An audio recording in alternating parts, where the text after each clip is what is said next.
CS, where we have some transformations where we can do some drag and drop. For example, here if you see, no, this is not the case. Again, Matillion, the cost is huge. Now they increased the cost.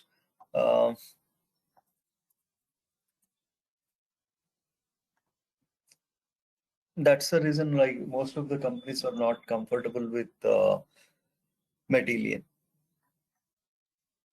Matillion also cloud-based, but the cost, the implementation cost is huge comparing to DBT. Okay. Apart from cost, the functionality is same. Functionality, it's not same. Right? Again, it's a ETL tool. I mean, it's again, if you compare Matillion with DBT, entirely two different things. Yeah, end of the day, all the ETL tools, ELT, anything like the end goal is to transform. But again, DBT has, it's a different like ecosystem. Okay. Because in the interview they were asking like, why you are using this tool? What is the advantage? What is the?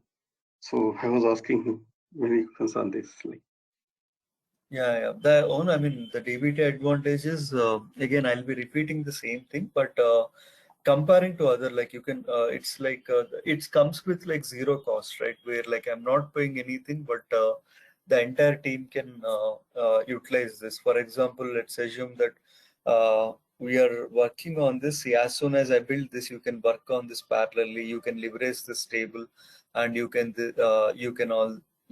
develop the downstream tables. And for let me show you one macro.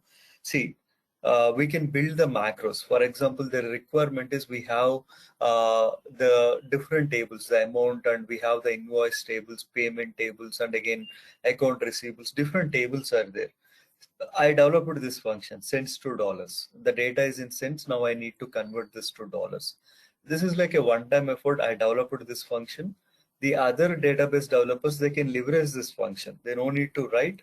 They can leverage this function across other models, and they can build. Right. This is something, again, DBT open source versus managed. Matillion and all, the cost is very huge. I worked on Matillion project, so that's the reason I'm telling. so when it came to the market, this DBT tool?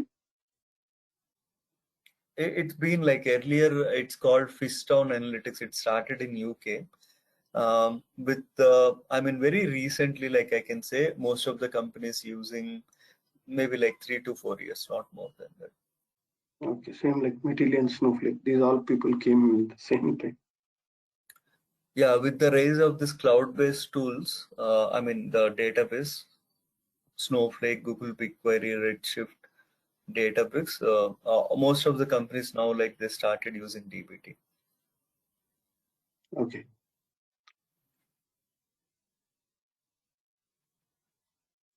It's a templating. If you aware of like HTML, most of the web developers they will use. So it's a template. We have this Jinja capability where like programmatically you can use. Again, if you compare with maybe let's take Informatica. Can you write loops? Yeah, there is a way to write, but here we can use loops, variables, and we can generate the SQL statements.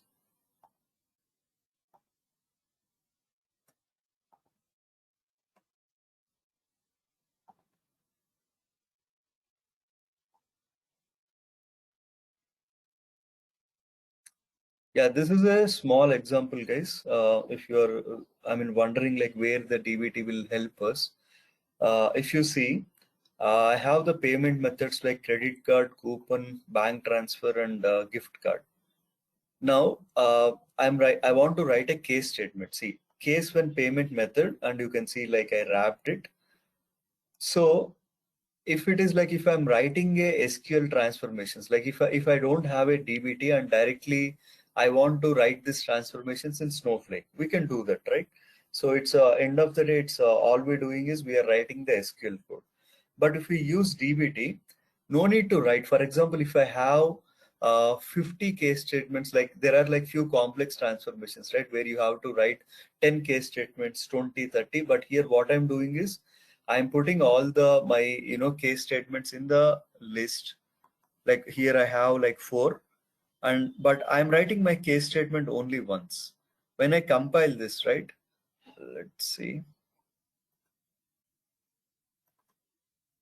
sorry, just I think it's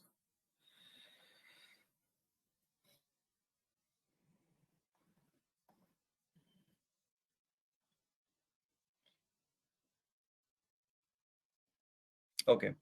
So you can see it generated. What DBT did is it generated the code. You can see how many case statement it generated. In my code, I have only one case statement. But what happened, like based on my list, it dynamically generated the remaining case statements. So you can see credit card, coupon, bank transfer, gift, right? So like, I mean, this is a small example, but we can, there are a lot of ways we can, there are many different ways where we can generate the SQL statements dynamically.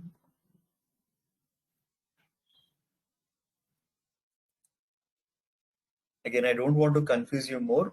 It's a SQL based, but we can bring that Jinja concept to this SQL, and we can generate the SQL statements dynamically.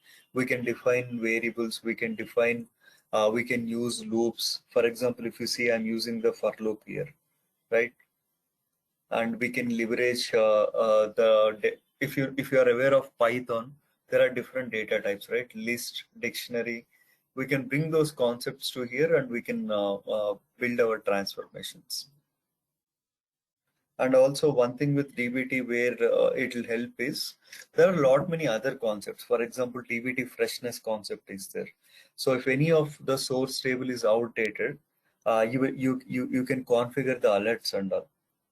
If any, for example, it's not doing the loading part, but what we can do is we can set up some alerts, and there is a concept called DBT freshness where, for example, if my source table is not refreshed, for example, these are my source tables, raw tables.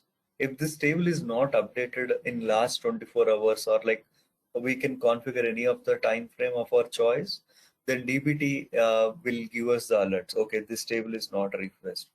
And also we can DBT docs. Also, it will used as a data glossary tool. Again, intrusive